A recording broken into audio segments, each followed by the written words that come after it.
meu nome é Islane, meu grupo é composto por mim, por Jéssica, por Ellen e por Wellington. A gente ficou responsável pela célula eucarionte animal e, bom, a célula no corpo, ela é uma estrutura básica e fundamental para o funcionamento. Nela ocorrem processos metabólicos muito importantes para o organismo e, dessa forma, ela é fundamental para que todos os sistemas responsável para todos os sistemas funcionem de forma corretamente.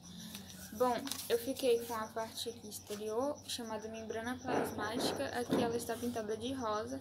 Ela é responsável por separar a célula, o envoltório celular. Ela envolve a célula, separando o meio intracelular do meio extracelular. Ela é caracterizada por sua permeabilidade seletiva, ou seja, só entram substâncias que são favoráveis da célula e só saem aquilo que realmente a célula não necessita mais.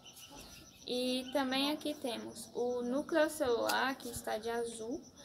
O núcleo celular, ele é onde tem todo o material genético e para que a célula se multiplique, e todo o material genético das pessoas, né, os cromossomos. E dentro do núcleo temos estruturas chamadas de carioteca, que é o envoltório nuclear. Temos o nucleolo, que é tipo como se fosse um núcleo dentro do núcleo, que é onde tem todo o material genético bem envolvido. Temos a cromatina e o nucleoplasma, que é todo o meio interno nuclear.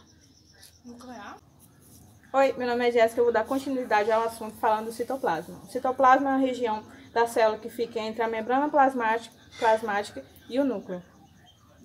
O citoplasma ocorre boa parte da produção de enzimas e atividades metabólicas. Ela é responsável por armazenar substâncias químicas fundamentais para a manutenção da vida. O citoplasma também possui função de sustentação esquelética da célula através de uma estrutura contínua constituída por microfilamentos e tubos proteicos chamados de citoesqueleto.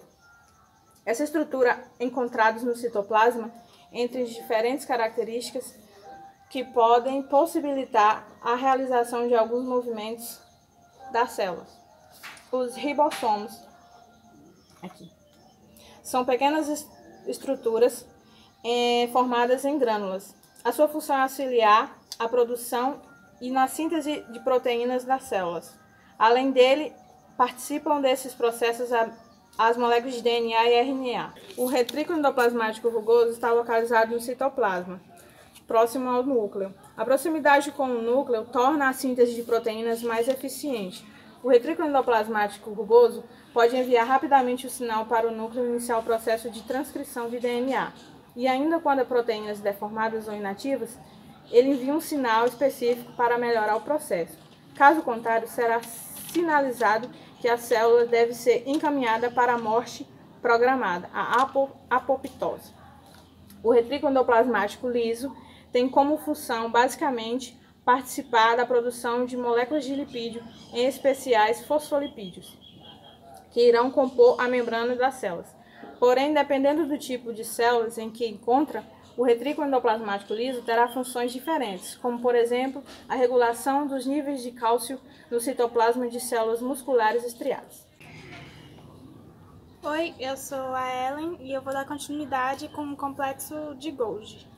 O complexo de Golgi, que tem um formato de Wi-Fi, né? Também denominado de complexo de Golgiense, ou aparelho de Golgi. É uma organela celular que está relacionada com o processo de secreção de substâncias. Trata-se de uma estrutura formada por várias vesículas achatadas, visível, né?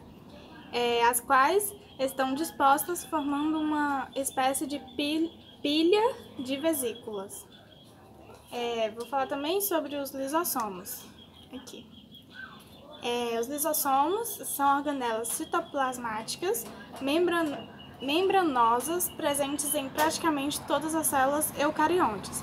Em seu interior existem enzimas que realizam normalmente a digestão intracelular, porém extracelular em casos excepcionais. Eu vou explicar também sobre a mitocôndrias, que é esse aqui, laranjinha. As mitocôndrias são organelas celulares relacionadas com o processo de respiração celular. São frequentemente referidas como casas de força das células, pois, por meio do processo de respiração celular, uma grande quantidade de ATP é gerada. Elas são organelas em formato de esférico ou alongado, como pode ver aqui, e são encontradas em quase todas as células eucariontes, isto é, células que se caracterizam pela presença de material genético em volta pela membrana nuclear. Em células procariontes, as mitocôndrias não presentes. Olá, boa noite, sou Alisson de Souza e irei explicar um pouco sobre peroxomos, centríolos e vacúolos. Vamos lá. Os centríolos são pequenas estruturas cilíndricas que estão presentes nas células eucarióticas. Trata-se de uma organela citoplasmática que exerce uma função muito importante nas células animais e em células de vegetais inferiores.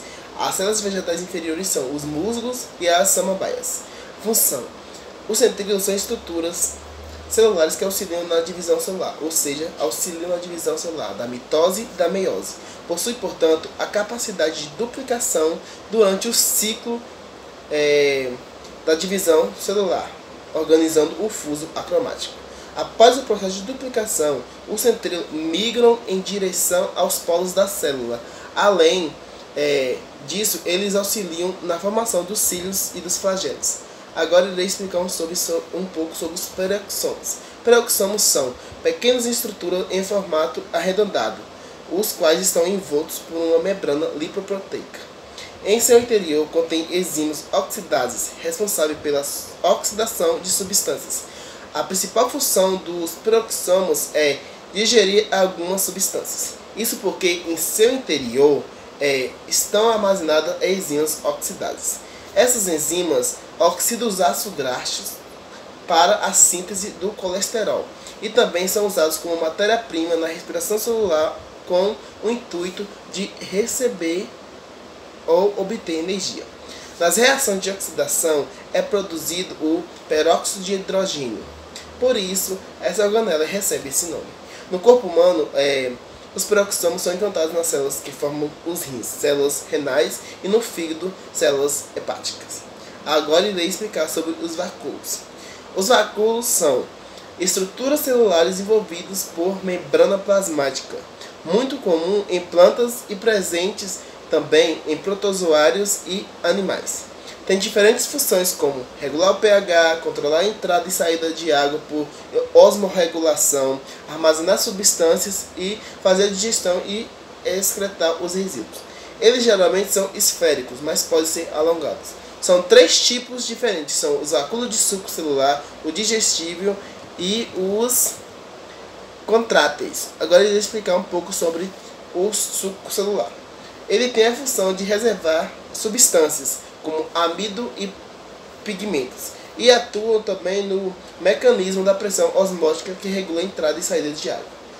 E os vacúolos digestivos, esses vacúolos realizam a digestão intracelular e estão presentes em protozoários e em células animais e humanas como os macrófagos. E os vacúolos contráteis, gente, são chamados vacúolos contráteis ou pulsáteis e controlam a entrada e saída de água da célula por osmose. Eles também realizam o armazenamento de substâncias. Essa foi a minha explicação, professor.